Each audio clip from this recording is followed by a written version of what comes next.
दुनिया उन्हें नीम करोली बाबा के नाम से जानती थी, लेकिन उस नाम से बहुत पहले वो अकबरपुर गांव के लक्ष्मी नारायण शर्मा थे। एक पति, एक पिता और गांव के प्रधान, एक साधारण गृहस्थ जो अपनी जिम्मेदारियां निभा रहा था। फिर वो कौन सा क्षण था जब एक साधारण इंसान असाधारण संत बन गया। उनकी कहानी चमत्कारों से भरी हुई है, लेकिन एक कहानी है जो उनके नाम के साथ हमेशा के लिए जुड़ गई। एक बार वो ट्रेन में सफर कर रहे थे, उनके पास टिकट नहीं था। जब टीटी आया तो उसने बिना कुछ सोचे समझे उन्हें अगले स्टेशन पर उतार दिया। स्टेशन का नाम था नीम करोली। बाबा चुपचाप उतरे और पास के एक नीम के पेड़ के नीचे जाकर अपनी चादर बिछाई और बैठ गए। टीटी ने हरी झंडी दिखाई, गाड़ी ने सीटी बजाई, ड्राइवर ने पूरा जोर लगा दिया, लेकिन ट्रेन एक इंच भी आगे नहीं बढ़ी। सारे अधिकारी परेशान हो गए। इंजन की जांच की गई, सब कुछ सही था, पर ट्रेन जैसे जड़ हो गई थी।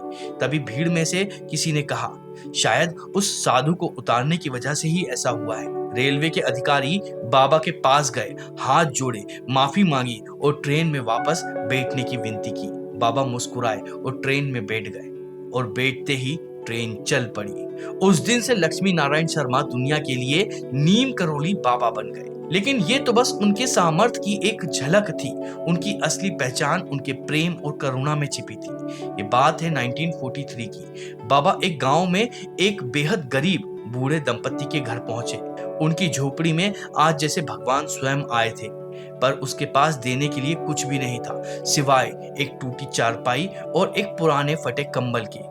उन्होंने पूरी रात चिंता में काटी कि वो बाबा को ठीक से सेवा भी नहीं कर पा रहे।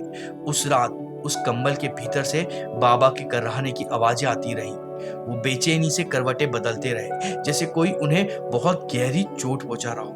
वो बूढ़े दंपत्ति बाहर बैठे असहाय होकर बस सुनते रहे, पर कुछ पूछने की हिम्मत नहीं हुई। सुबह हुई, बाबा उठे, उस कंबल को वैसे ही लपेटकर उस बुजुर्ग को दे दिया। उन्होंने कहा, इसे गंगा जल में बहा देना और याद रखना, इसे खोलकर मत देखना। जाने से पहले वो बोले, चिंता मत करो, तुम्हारा बेटा 1 महीने में घर लौट आएगा। उनका इकलौता बेटा दूसरे विश्व युद्ध में बर्मा के मोर्चे पर लड़ रहा था।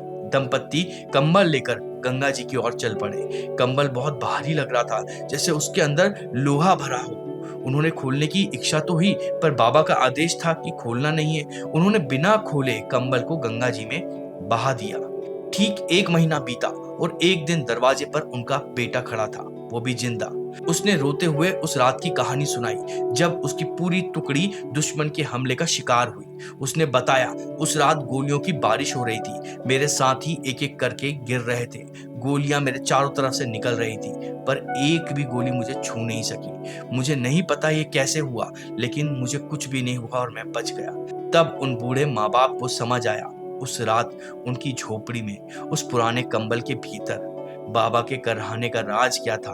उस रात बर्मा के मोर्चे पर उनका बेटा नहीं, बल्कि बाबा लड़ रहे थे। उन्होंने अपने शरीर पर वो सारी गोलियां झेल ली थी। उनका असली चमत्कार लोगों को यह एहसास दिलाना था कि कोई है जो उनकी हर तकलीफ को अपनी तकलीफ समझता है। कोई है जिसका प्रेम एक कंबल बनकर उन्हें दुनिया की हर गोली से बचा सकता है। अगर आपको ये कहानी पसंद आई हो तो इस वीडियो को लाइक करिएगा, और हम इसी तरह से भक्त और भगवान से जुड़े चमत्कार की सच्ची घटनाएं के वीडियो लाते रहते हैं।